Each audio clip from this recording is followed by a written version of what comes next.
with Jeff Barton, your voice in the mortgage industry. Each week on this program, Jeff and his guests share their expertise, personal anecdotes, and the latest industry news to keep you in the loop. Now, to provide you with insight and help you navigate the consistently changing world of real estate lending, here is your host for the Mortgage Voice, Jeff Barton. Welcome back, everybody. I'm Jeff Barton, your voice in the mortgage industry. Thanks very much for tuning in, for listening to us. We bring to you each and every week information about mortgages, the real estate world, what's happening in the economy, and how those things that are happening outside of your control are going to affect your decisions.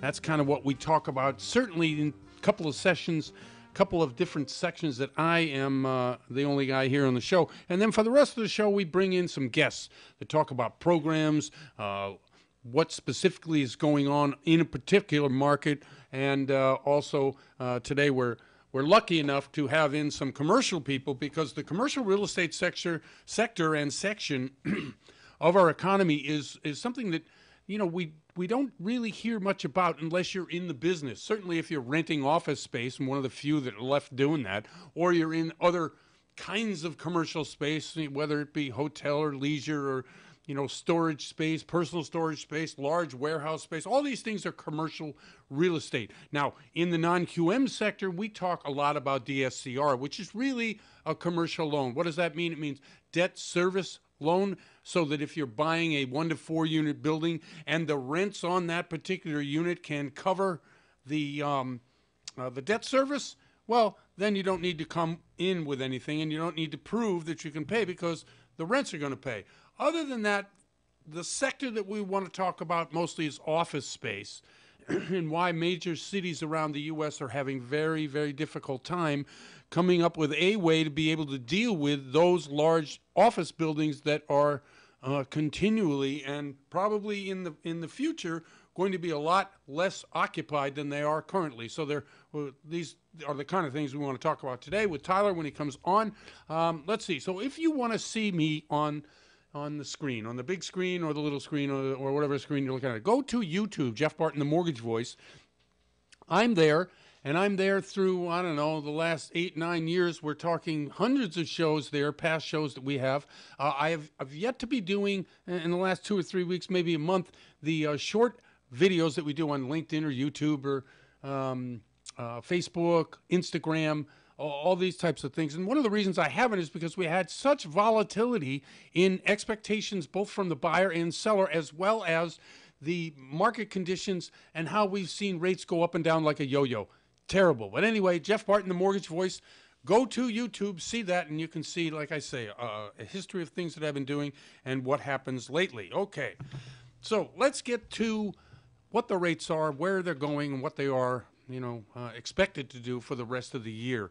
I say the rest of the year with tongue-in-cheek, meaning that we can't really see around the corner, let alone 6-8 months from now, but I'll give it my darndest. Okay, see, 30-year fixed rate loan, 6.5%.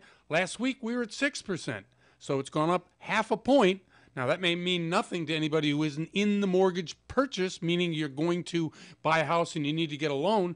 But on $100,000, half a point means that you're probably spending $500 extra a month to get that mortgage, and it only happened, over a week's time. Next week, it could be 7%. The week after, it could be 6%. It's just up and down, and very problematic for someone who needs to be saving and planning and looking, because you can't figure out what your affordability is unless you know two things, right? You have to know what you make, and you have to know what you're going to spend. And these things make up your debt to income, and those debt to income ratios are ironclad, especially when you're talking conventional, when you're talking government loans, when you're talking, things whereby you can afford. Obviously, if you can't, and you can't figure that out because the rates keep turning from low to high to high to low to medium, and each week it's a mess. And I do feel for you. I understand it. You need to have somebody really there for you to be able to, lock in as quickly as possible, especially if you're in a purchase contract already. Okay, so the 15 years at 5.9%, the FHA is at 6.15%. The jumbo is at 5.99, and the 5/1 ARM is at 6.68. I have here in my notes, rates back up mid-sixes for top quality borrower, and that's the other thing. I'm quoting these rates, and again, every time I quote a rate, it's really an average, and I get a lot of these rates through Mortgage News Daily. If you want to find out for yourself what the average rates are, especially across the U.S., just so you can be in to have a conversation without any expectation by you or your mortgage broker, so you know what's going on. Go to Mortgage News Daily. It's a pretty good site, and I like it. But these rates that I'm quoting are for the top quality borrowers. You've got, high 700, low 800 FICO scores. FICO scores only go up to what, 840? And so if you've got an 800, okay, you're in. If you're making enough money to qualify for a 20% down type loan, all right, you're a top quality borrower. And if you have a long history, a good credit, money down, and the ability to prove out that you can have that job and continue to pay that loan for the next 360 payments, you're going to get these rates. That's right. If you don't, you're not. So, again, rates are making you crazy. I get it. And right now we're in a very volatile up-down market. Couple news items here that I want to get to. We talked a lot about mergers, about consolidation, about layoffs in the mortgage world. Just like the tech world, the mortgage world is going through a huge upheaval because, hey, with these rates and the problems that I've just laid out for you, it's a wonder a lot of us are still in the business. Now, I'm in the business. I have a company called Malibu Funding, Inc. We've been in business about 21 years. We've built up reserves and a lot of different credit and things that if you're in business that long in any business, you're going to have a lot of goodwill. Well, we're one of the companies that has. But there are tons of companies out there that have goodwill that have decided to bail or get out of a certain area in the market. Now, we do business with a company called Homebridge. Homebridge is both a retail and a wholesale division, and they also have REMN, Real Estate Mortgage Network, which is more of an East Coast thing, although they do things out here in the West Coast as well. Well, they've decided to pair off their retail division. Now, a lot of these lenders that are non-depository lenders, what does that mean? That means I get to borrow money from somebody and then lend it out to you. I don't take deposits in like a bank, but I act as a bank in every other capacity when it comes to mortgages. This particular company, which has both a wholesale, which is what your mortgage broker will go out and shop to, 30, 40, 10, 20 different mortgage companies to get you the best rate, the best program. But a lot of those particular type of lenders, wholesale lenders, also have a retail branch, i.e., Homebridge has a bunch of guys, bunch of gals sitting around a desk in a big office, and they're calling or making loans for customers to come in the door. That's a retail. Well, they've decided to sell off their retail branch. And one of the reasons they do that is because having in-house retail is expensive. You either got to pay these people a high commission or you got to pay them a base salary. And depending on exactly how you set up your business, hey, we all know that overhead's killing businesses right now, especially in the mortgage business, which is why Homebridge decided to sell off. A lot of independent banks out there are losing money on loans. There was a great article on Housing Wire, another great site to go to, although I think Housing Wire you have to pay to see. You have to pay to play, so to speak. So if you want to see their information, it's not that expensive, but unless you're in the business or you're really, really interested in knowing more about the housing market, the mortgage market, from housingwire.com. Anyway, what do they say? Banks losing money on mortgage loans. And they said that small to medium-sized banks are the banks that are doing 80% of the mortgage loans out there. They're losing, on average, about $300 a loan. Now, you may say, oh, they're losing money, $300 a loan. How can they stay in business? That's exactly right. So what they have to do is churn the money and go to their reserves in order to keep the doors open and hope that at some point this year the Fed will decide to drop their short-term interest rates. Now, I know it's not symbiotic, but it is tangential that you might find mortgage rates dropping at the same time. Why? Because it just seems to be that when certain aspects of the economy get geared up, that the other sectors of the economy gear down. And that's what happens when the Fed lowers interest rates, meaning that the member banks don't have to spend as much in liquidity to shore up their reserves.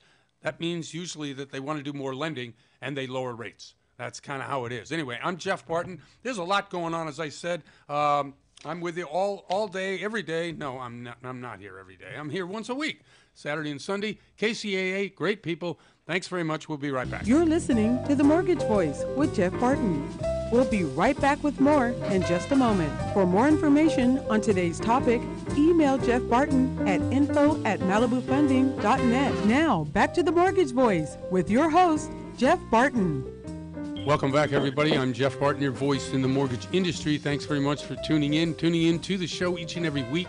We bring to you a lot of different information, and a lot of different information sources come to us, and we just try to help you make decisions, better decisions. The reason we do that is because it's better for you. There's a lot of ways that you can go about getting a mortgage. You can listen to Uncle Joe, you can get out of the local bank at the corner, or you can do all your own research. Well, this is part of that process too.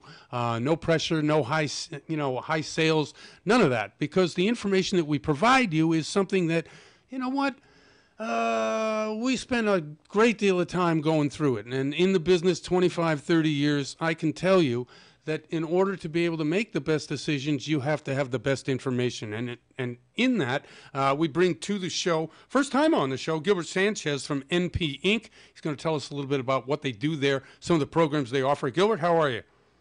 I'm doing fantastic. And yourself? I'm okay, thanks very much. I'm really kind of, the way the rates have been going up and down, it's like very difficult to get a buyer excited about putting in a contract if today the rates are 5.5% and next week they're at 6.5%. Right. Yeah. That is a challenge. But what comes to mind is the best time to buy a house is always 5 years ago. If you look at 5 years ago, you're like, oh my God, I wish I would have bought this house. It would have been $100,000 cheaper. Yeah. So if you keep on I remember back in the day, I've been in this for 30 years as well. I remember when I first bought my house. Rates were at like 8.5%, 9%, and when it went to 7.5%, I was like, wow, So right now the rates are actually still pretty good. I mean, just people got spoiled with the whole, 2%, 3% thing. I agree. Was just a false, let's say, state of mind. Let's say. No, I agree. Anything that we talk about on the show, whether it's non-QM or non-traditional borrowing or just your conventional loan, always centers around, and borrowers will do this, around the rate. And we try to always say, look, it's about, can you afford the monthly? And what you said was great.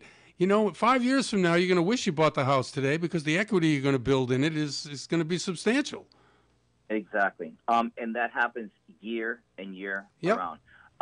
So one of the biggest things is I focus on non-QM lending. So non-QM is non-qualified lending.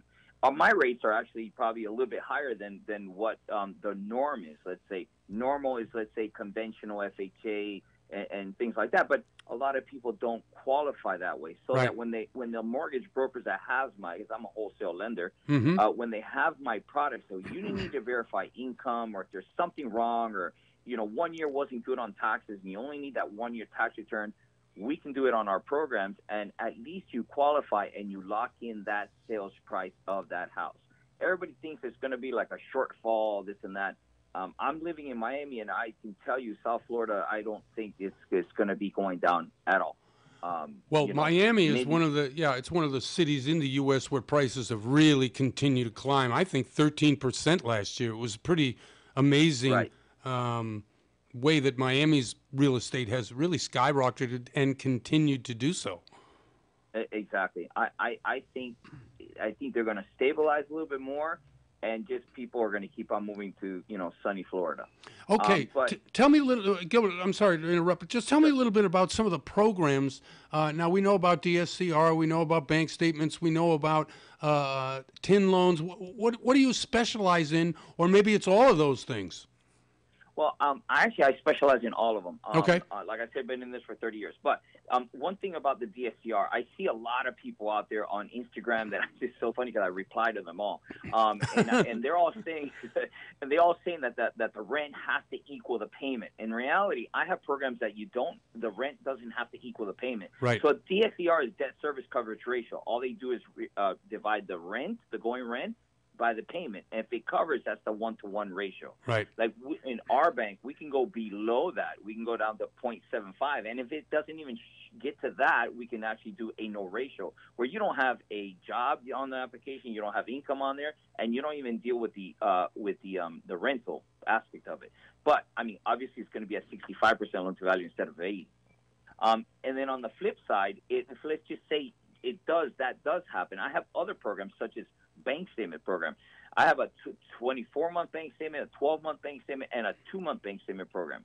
And the beauty of that, the rates are actually almost like conventional, and you don't need to verify income the traditional way, like by taxes. What you do is that's more for a self-employed borrower. That what they do is they average out the last 12 months or 2 months or whichever, if it's 24, it's 24. They average out the income and they have an expense ratio. So that's how they come up with your income. But that rate right now is just spectacular. So if you have something that you can't verify income, I mean, we have the product. Excellent. Now, NP, you've been around for a while out here in California? Yes. NP's we're approved in almost every single state. I think 48 states. There's a few that we don't do, maybe Vermont or something like that. But we're approved in almost every other state, yes. Okay, excellent. And locally, do you do most of your processing from Florida, or do you have local here in California? Or how does it all work? Well, our main office is in Boca. Okay. And we have a lot of people since this COVID thing happened. We have a lot of people that just work off site. They don't even work there. So I can have somebody in California working for me, and it works seamlessly. Everything of mine is online, so it's you call me, I verify. I do the pre-qualification, and I'll get you to do the submission all on Zoom, Teams. So it's not like if I have to be in your neck of the woods, let's say. Well, most of the business done nowadays is done either through a Zoom, a telephone call, a text. There's very, very few in-face, person-to-person meetings of any of the loan officers that work at Malibu Funding, the company that I work for and it sponsors the show. Yeah, those things. It's usually about, in a hot real estate market, it's usually about speed. You just don't have time to do it. You want to get the application in, you want to get it approval, you want to get DU, you want to get it all to the prospective sellers so that you can get first in line when they're selling the house. Exactly. And speed is the key. I mean, I've closed, actually with your loan officers, I've closed loans anywhere from, the fastest I think I've closed was probably in 13 days I had it from application to close. Oh, that's fast. Yep. Yeah, and that's fast. So, not every single file is going to go that way because some people drag their feet. Some things we need and you can't get them or whatever the case is, or the appraisal takes longer or whatever. So, and an average, let's say, is 30 days, that should be enough time to close unless if there's a problem that we need to take care of. It might take a little bit longer. Now, but speed is definitely the issue right now, yeah. Yeah, it is. And in one of those respects, I remember, this is probably going back 10 months ago, appraisals were a problem, and they were a problem just simply because there weren't enough appraisers to do the appraisals out there. Now I think it's probably in a reverse way. How do appraisals account for value of a home in a declining market, and how have you seen that affect what you're doing? I haven't seen too much of the declining market, but I'll tell you what's going to happen. If an appraiser, like in Miami, you're probably not going to have that issue. In South Florida, you're probably not going to have that issue. Mm-hmm. But I don't know, somewhere else may have that declining market where, the sellers were selling at a certain price and now they're not selling it, so they're reducing their prices for quite a bit. It has to reduce by a certain percentage. Anyway, so what happens in a declining market, if there's a declining market and the appraiser actually checks off declining market, you're going to get hit by 5% on the loan to value, meaning that if I can do 90% on one product and I'm in a declining market, you're now going to do 85%. So the borrower's going to have to put 5% more money. Now, as a rule, in terms of pricing out loans, knowing obviously that you have the matrix to be able to just solve problems by doing what you just said, that bespeaks to me that you've been through this before, meaning that not only the company but yourself, you know what's happening, and getting with people like you for somebody who's new, like a first-time home buyer, is really a benefit. And that's one of the reasons I think companies like yours are good for the marketplace, because there's no rattle, there's no panic in whatever the market conditions are. There are solutions that are tried and tested in order to solve problems for borrowers. Absolutely right. It's funny. I'm like the I'm like the problem solver. So yeah, every time there's a problem, like mortgage brokers usually come to me and they're like, oh, we can't get this done or whatever. And it's kind of like a puzzle. Kind of like a puzzle that changes shape every single day. Right. So every time you turn around, there's some new information. But, like yourself, you've been in this business for 30 years. I've been in this business for 30 years. So, there's so many ways of getting things, done that, a lot of times with experience, you figure it out. So it's highly important to get with somebody that has experience. Gilbert, we're at the end of it. I'm sorry to say this has been a joyful conversation, really eye-opening. Do you mind sending out or telling people how they can get in touch with you directly so that if they have some questions on what you're talking about, that'd be great. Sure, definitely. My email is gsanchez@npinc.tpo.com. I'll repeat that. Or my phone number is 305-724-3414. Once again, it's 305-724-3414. Gilbert, thank you very much again. We'll do this soon, and I appreciate it. Let's hope the market continues to be strong down in South Florida and certainly turn around in the rest of us. Out here, we really need some help. Oh, phenomenal. Yeah, definitely. Well, I'm here to help, so anything I can do, please reach out to me. I'll help you any way I can. Thank you very much. That's Gilbert Sanchez from NP Inc. I'm Jeff Barton, your voice in the mortgage industry. We'll be right back. You're listening to The Mortgage Voice with Jeff Barton. We'll be right back with more in just a moment. For more information on today's topic, email Jeff Barton at info@malibufunding.net. Now, back to The Mortgage Voice with your host, Jeff Barton. Welcome back, everybody. I'm Jeff Barton, your voice in the mortgage industry. Thanks very much for tuning into the show. We come to you once again each and every week to try to bring you some solutions, some answers to questions that are out there about, how am I going to get this house? What is the mortgage going to cost? What are the rates? I'm going crazy. Am I going to keep my job? What's going on? Yeah, that's what we do. We try to calm you down, get you straight on what is happening today, whether it's in the macro world of the greater economy or world events that might affect how a lender treats you, whether the actual money that you're going to borrow from them is easier to get or it's harder to get. I mean, these are some of the things that we deal with on a big area, and then on a smaller area, we deal with individual programs from individual lenders. People who really know their business because the companies that they work for, that's what they do, directly to you and to the mortgage broker or whoever they work with in order to get the borrower, you listening to the show, the best rates and the best programs out there. To that end, Ken Van Camp from Plaza Mortgage, as well as Tim Conwell from Plaza Mortgage, join me now. Gentlemen, how are you? Fantastic. Thanks for having us.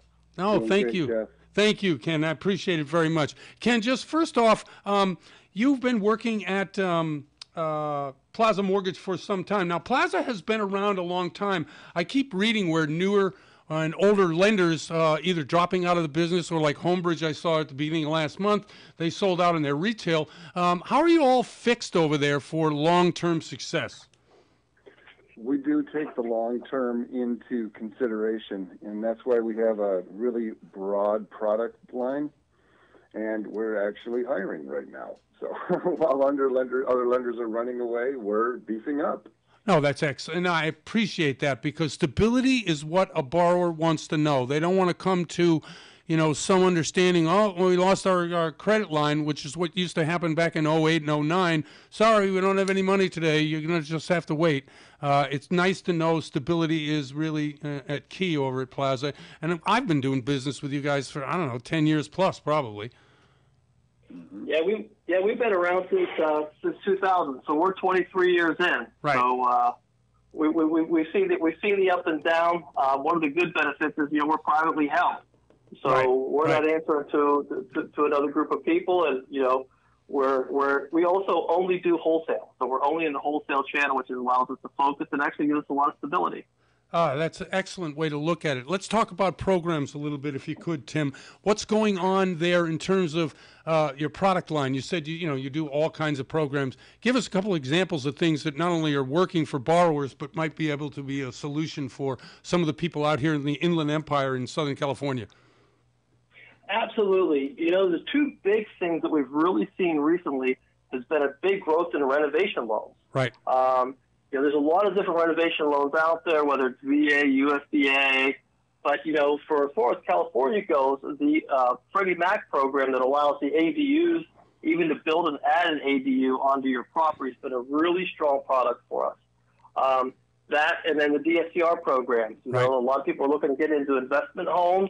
If you're, buying an investment home in a vacation area, we have a program where we can qualify nightly rentals with a software called AirDNA. And it's actually a pretty straightforward, simple way to kind of get into the investment world.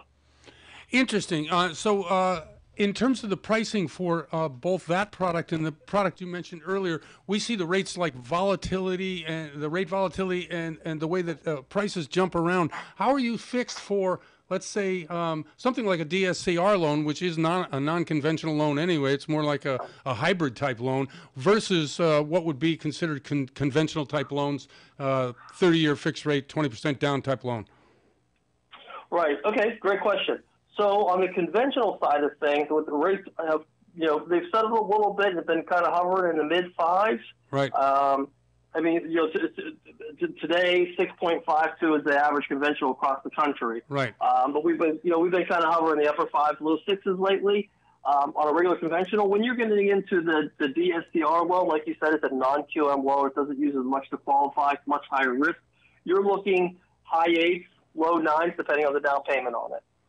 Okay, so walk us through a little bit about that DSCR program. I'm always fascinated with it just because I know that if you're out there and you're trying to build for long-term financial security, you're looking for residual income, something that you don't have to be, 9 to 5 in it every day so that you can afford your retirement when and if that comes at a reasonable age. What are the qualifications for the DSCR and how would you walk somebody through that? So the DSCR loan is really interesting because it's a business purpose loan, which is unlike most of the loans a traditional mortgage company like us would do, a traditional lender. Right. So the DSCR loan, the qualification is really just based on a decent credit score and what the rent payment is versus the mortgage payment. And as long as that's equal to or greater than 0.1 or 1, that's the qualifications. Usually you need to have some sort of history of rental. You can do it as a first-time investor. It just takes a little bit more money down. I see. So it's a fairly easy program to qualify as long as you've got your payment-to-rent ratio makes sense. Do you require that the rent payments go directly to you, or does that all get handled direct from the borrower and they just pay you directly? I know some programs require that the payments go direct, but they probably, what do they do for you? No, on these, the investor's going to make the payment. The investor, whether it be an LLC or an individual, they're going to make the payment to us. It's on them to collect the payments from the investors. So you do take loans as an LLC as opposed to an individual, or do you require on this program? Yes, absolutely. On this program, like I said earlier on, this is a business purpose loan, so it's a little bit different. Right. It doesn't quite have to follow the same kind of QM rules that other loans do. Right. As far as utility and that kind of stuff. Right. So it's a little bit more flexible on the qualifications of it, and it can be an LLC, yeah. Okay, so you follow the economy and what's happening. I don't know if this dreaded recession is ever going to come or not going to come. We talk about spreads in the bond market and how that's affecting whether the mortgage rates are going to go up and down. What do you all read? And maybe we can get Ken's opinion on what exactly where are we heading in all this? Is it still undetermined and so we play it by ear? What do you think? Well, I don't think... Sorry, go ahead, Tim. I was just going to say, I really think that it's leveling out now, finally. I think that we are going to see that we're in a recession or they're going to announce a recession. I think that, probably in the next quarter or two. Right. But I do think that rates are going to kind of level around the fives. Right. I think we may see a little bit more increase in the housing market throughout the rest of this year. But then, they're predicting early next year that values may go down a little bit, but, rates will probably follow. That's sort of the stuff that we've been reading. And that's what I've been reading too. Yep. Okay, so and it's so funny because and I'm an avid watcher of all of the financial programs from Bloomberg to CNBC to MSNBC to Fox News, anything that I can get my hands on that tells me what's going to happen. And you know what? There's no consensus. It's very if you're a consumer looking at these things, trying to figure out whether you should buy or not buy, what are you telling people? There's never a bad time to buy a house. There's never a bad time to buy an investment property. if you can qualify and it makes sense for your pay, get in when you can get in. Right. Listen, if rates go down in 6 months, 9 months, or a year, 2 years, you can always refinance. But the equity of the home, you rarely ever lose that. That's there. That's permanent. It's a solid lifetime investment. And where are you guys based right now? Are you in Southern California? Where are you? Back east? The company's headquartered in Southern California. I actually work out of our second headquarters on the East Coast. So I'm actually in Jacksonville, Florida. Okay. Ken's located in Michigan. Okay, so in both of those markets, very different markets, right? Florida seems to still be booming, about 13% rise in Miami real estate last year. And up in Michigan, we're not quite sure what's happening, whether the snow's going to melt and everybody's going to float away or what's happening. It's kind of like that here in Southern California. Now, we've had unprecedented growth, but at the same time, people are nervous out here. So trying to get a read from you all, who are the experts in the field, how is volume? Do you see volume picking up? Or, as you said, we're just treading water for a bit? Volume has absolutely picked up for us. Okay. And I think it's picked up across the board for a lot of people. Okay. There seems to be a magic number out there, right? So if you could be doing loans in the 5s, a lot more people qualify. Yep. When you get loans up into the 7s, you lose a significant number of people that would actually qualify for that mortgage. Yep. So as rates have kind of trickled down over the last, a month, really, we've seen a drastic increase in volume. So to us, it looks like we're excited about spring buying, spring moving. I know there's a new consumer price index coming out Wednesday, which will kind of determine where rates go next. Right. But, strong feeling that they're going to either hold or dip a little bit, and hopefully really encourage some strong buying in the spring, which is a great opportunity for consumers. Ken and Tim, thank you very much for coming on the show. We're up against the clock, but I want to give people an opportunity to contact you directly. If one of you or both of you can shout out a way to do that, that'd be great. Go ahead, Ken. My cell phone's the best way to reach out to me, a text or even a call. My number is 248-508-4249. Okay, that's Ken Van Camp. He's at Plaza Mortgage. Tim, you want to chime in, or are you going to leave it the way it is? Absolutely, yeah. So my name is Tim Call. I'm the Division Vice President here at Plaza Home Mortgage, and you can call me on my cell phone as well at 904-535-0923. Gentlemen, thank you very much. Let's do it again soon. Love the answer and the enthusiasm. I love the fact that you guys think market's going to be great. Thank you very much for coming on the show. Thanks for your time. Appreciate having us. Thank you. Thank you, Ken. Thanks. That's Ken Van Camp and Tim Conwell from Plaza Mortgage. I'm Jeff Barton, your voice in the mortgage industry. We'll be right back. You're listening to The Mortgage Voice with Jeff Barton. We'll be right back with more in just a moment. For more information on today's topic, email Jeff Barton at info@malibufunding.net. Now, back to The Mortgage Voice with your host, Jeff Barton. Welcome back, everybody. I'm Jeff Barton, your voice in the mortgage industry. Okay, earlier in the show, I talked a little bit about commercial real estate and about what happens in markets like we have now and what happens overall when the economy changes and the way people's lifestyle changes and the stay-at-home crowd. So I'm just going to read a little bit of what this Swampa Ramsawama from USA Today said in an article I read yesterday. PIMCO defaulted on loans in buildings in California, New York, New Jersey. Brookfield, which is the largest office owner in L.A., defaulted on 2 buildings. The dwindling demand for office space, small and medium-sized banks account for 80% of commercial real estate lending. Prices could fall 40%. Okay, that's a mouthful right there. Joining me is Tyler Sinks, and he brings us his professional opinions from Tyler. What's the name of your firm? For Acadia down in San Diego. He's been down there for a number of years. I think, 10 or 11 years you've been there? Yeah, something like that. Okay. Yeah, 11 or 12, I think, at this point. Okay. So you heard what this guy said from USA Today. Obviously, news is news. What's the situation down in your neck of the woods, and where do you see it heading? Yeah, well, thanks for having me on, Jeff. Sure. I'd say this. I'd say that the apartment world, which is kind of where I spend most of my time with multifamily, right, is still relatively strong. San Diego has fared a lot better than some other markets. primarily because pricing didn't kind of fluctuate nearly as much as it did in other parts of the country like Phoenix or Tucson, Arizona, or Las Vegas, some of the boom-bust markets. Right.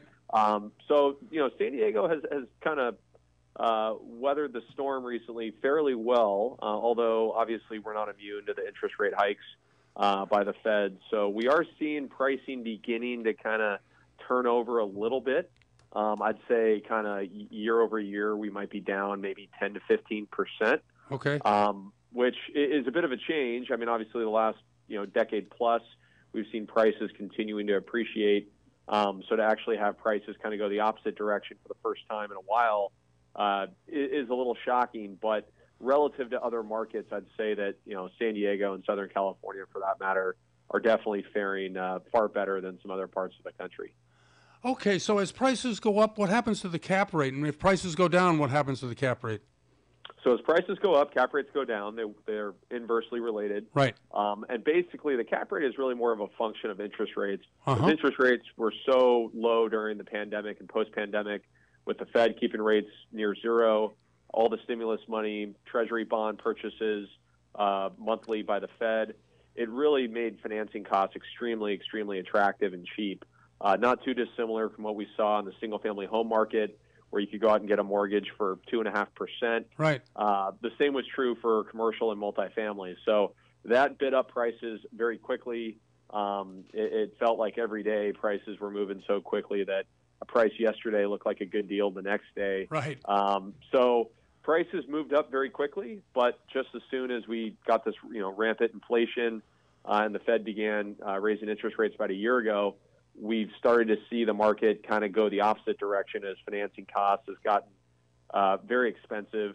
And at the same time, rent growth has also slowed down a lot, and that's probably something that shouldn't be overlooked. Rent growth has really kind of kept the party going for a lot of these apartment and commercial real estate owners. And as rent growth has started to sort of table off or even sort of dip, that's also kind of been another headwind for the commercial real estate world. And then you have things like office space that's been vacant with remote work and folks Right. not wanting to come back to the office. So vacancies ticked up.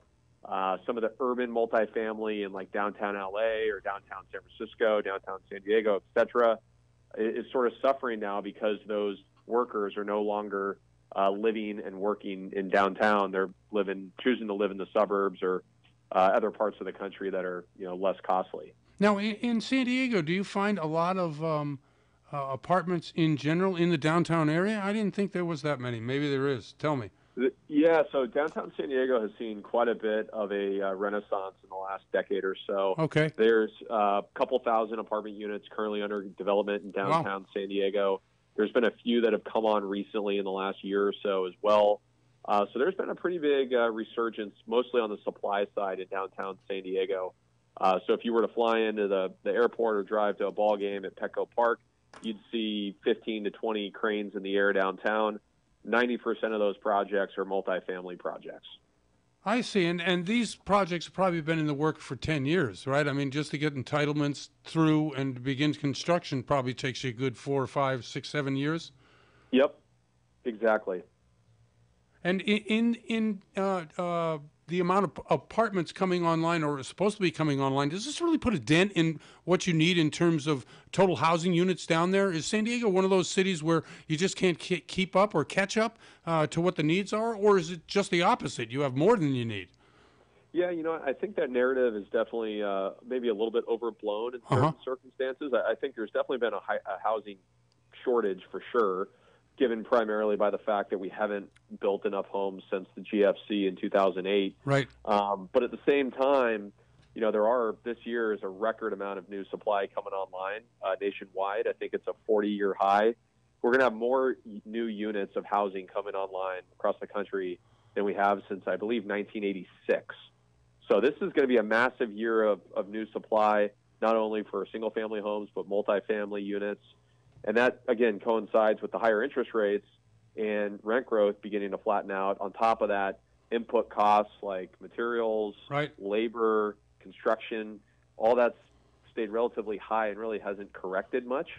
So it's going to be a very interesting kind of 12 to 18 months as we look ahead on what happens with all this new supply, how that affects the current inventory, and what that does to vacancy and rental rate. Now, you do mostly rentals or mostly purchase or both? So our firm, Berkadia, we do two things. We finance apartment purchases or refinancings, and then we also sell apartment complexes. And generally, we do anything from 10 or 15 units all the way up to 1,000 plus units. Wow. And so we're really kind of more on the sales side of larger investment properties. In the way that inflation is calculated and how we see whatever it is affecting your business affected by the prices going up, when you're financing properties or looking to sell, how do you consider that particular aspect of the sale or purchase? Do you look at it and say, okay, we have to discount, or do you look at it and say we have to increase? Well, I think it's generally believe that inflation is a good thing if you own real estate. Right. Real estate's generally an inflation hedge. The nice thing about multifamily is you have short-term leases with all your tenants. So as inflation goes up, you can turn those leases over on an annual basis and raise rents. The problem, at least in California, is now we have a lot of these rent restriction and rent control laws. So the government's made it a lot harder to kind of keep up with the inflation and use inflation as a hedge.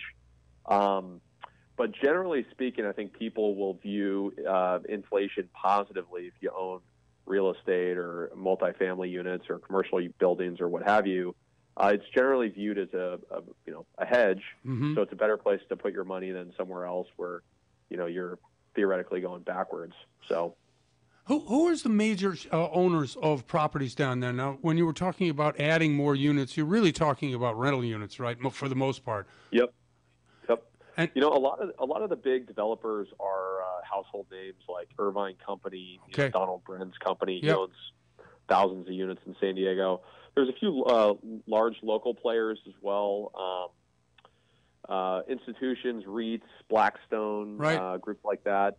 They have a lot of projects in the pipeline. So San Diego has really been sort of a bright spot relative to other parts of California. Yeah, I agree. So, we're seeing a lot of the influx of capital from San Francisco or L.A., investors that used to invest there that for one reason or another wanted to take their money down to San Diego. So San Diego's fared, fairly well during this whole kind of COVID, post-COVID era. So hopefully that continues, and I think, California is definitely still a good bet long-term, although there are some headwinds, mostly from the political and the regulatory standpoint that we still have to navigate. So yeah, that's a good way to put it. Navigate, right? Exactly right. I mean, just trying to stay out of the way of the regulators is what we try to do always in the mortgage business. So I assume it's the same way in development and sales of commercial down in San Diego. Correct. Yep. Well, Tyler, thank you very much. We're up against it. I really appreciate you coming on the show. You always give good information, man. I'm overwhelmed. I want to go home and think about it now. But thanks for coming on. I really appreciate it. Thanks a lot, Jeff. Appreciate it. Thank you very much. And could you, Tyler, by the way, send out a way by which people can get a hold of you, telephone number, email address, something? Yeah, sure. So my email is Tyler, Tyler, .sinks, SINKS, at Berkadia, BERKADIA.com. You can also look me up at Berkadia.com. I sit in the La Jolla office down here in San Diego, and happy to help with anyone with any apartment or commercial real estate related needs. Excellent. Thank you very much, Tyler. Thanks for coming on the show. Thanks, Jeff. Thank you. That's Tyler Sinks, and he works at Berkadia. And I am Jeff Barton, your voice in the mortgage industry. We'll be right back. You're listening to The Mortgage Voice with Jeff Barton. We'll be right back with more in just a moment. For more information on today's topic, email Jeff Barton at info@malibufunding.net. Now, back to The Mortgage Voice with your host, Jeff Barton.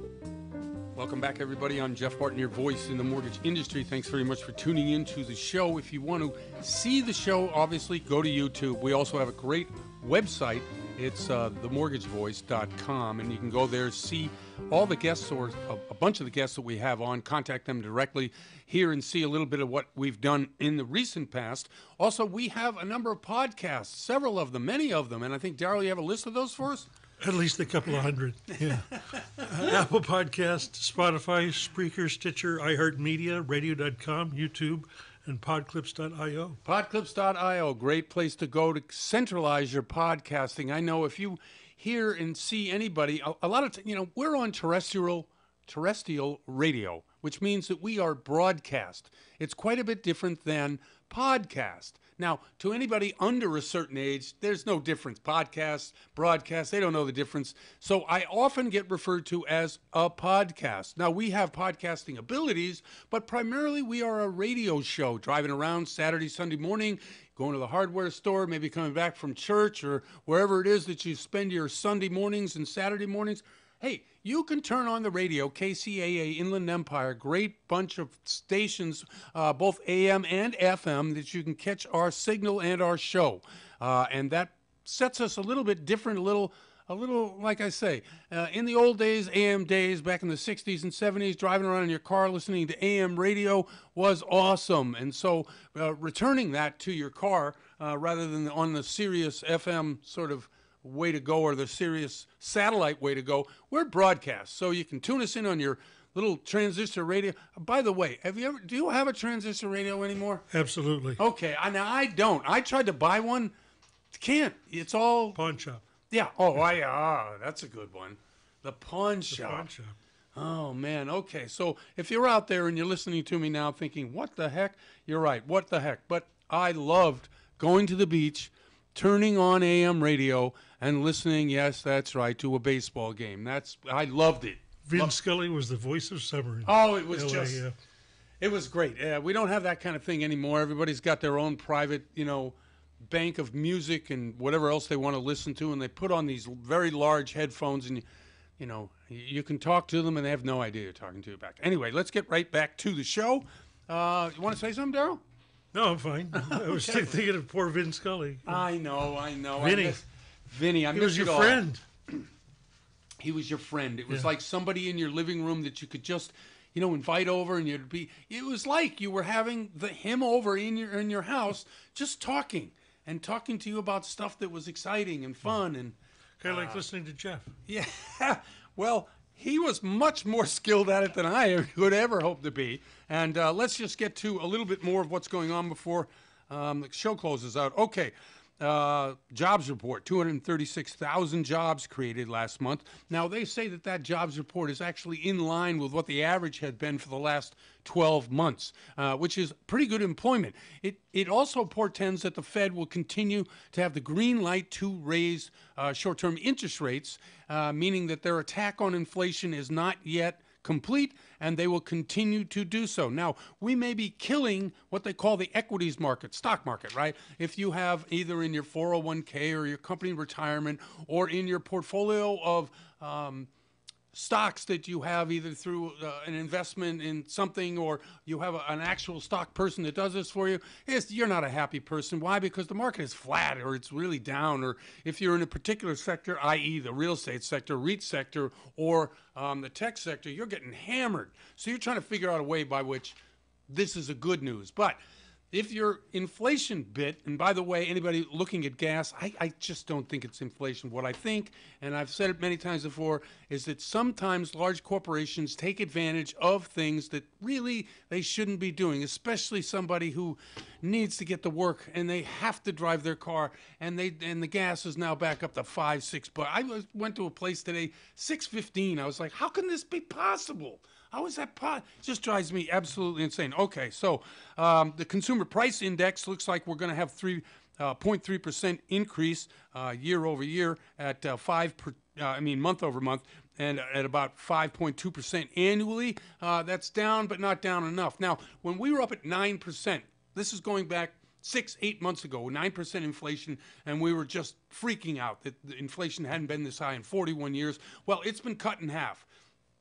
Now, as I was saying about the oil companies, I think there are many, many, many companies out there, not just a few, but are looking at the situation and saying, hey, let's blame the workers because we have to pay them more money for raising prices. Let's blame the supply chain. Let's blame.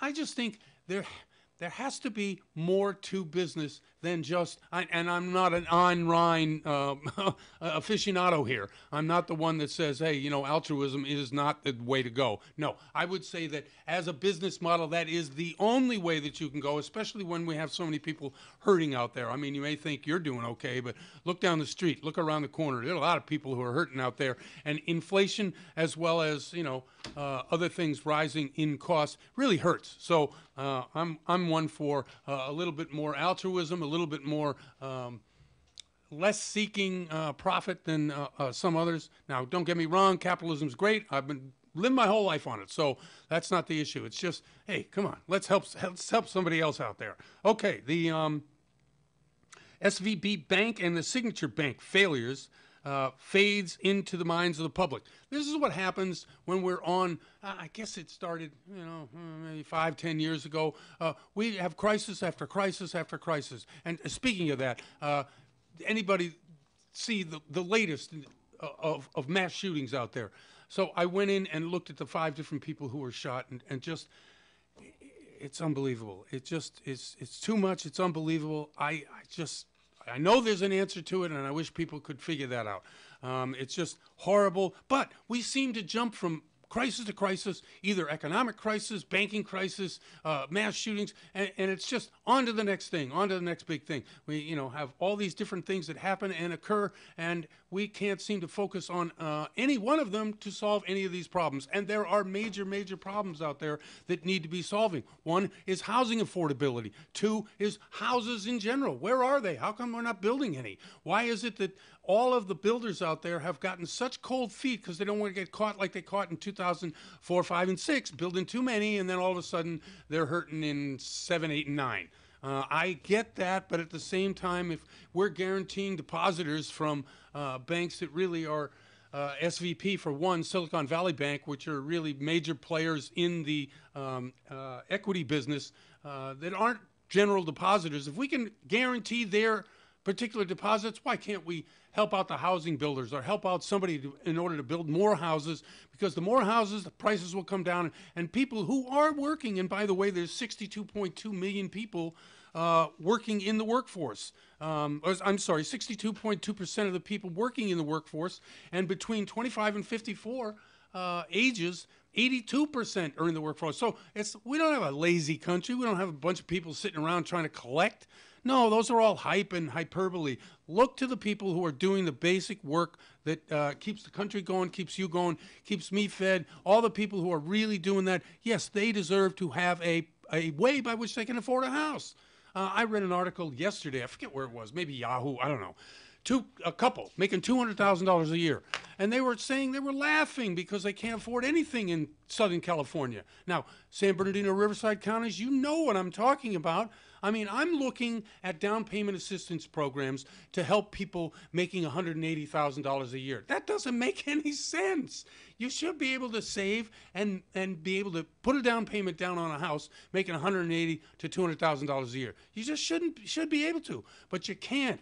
Even in those communities, down payment assistance programs, and one of the favorite ones in California, the CalHFA program, just went bust in terms of the amount of money they're able to lay out for those people who are into the 20% program.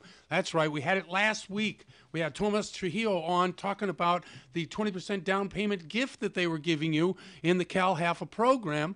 Well, I think there was, I don't know, what did they say? 2,000 loans that could have been done through that program according to the amount of money that was available, and ran out of that money in like a week and a half. That's just unbelievable. Obviously, there's demand for it. Obviously, people need the money in order, even if you're making $200,000 to afford a house in the IE, San Bernardino, Riverside counties. Okay, that's a big soapbox. I'm going to get off it now, go back to my guests who really know what they're talking about. I'm Jeff Barton, your voice in the mortgage industry. Thank you very much for tuning into the show, and we'll see you next time. You're listening to The Mortgage Voice with Jeff Barton. For more on today's topic, visit www.malibufunding.net. Psst. Hey, you. Yeah, you. Do you know where you are? Well, you've done it now. You're listening to KCAA Loma Linda, your CNBC news station. So expect the unexpected. The message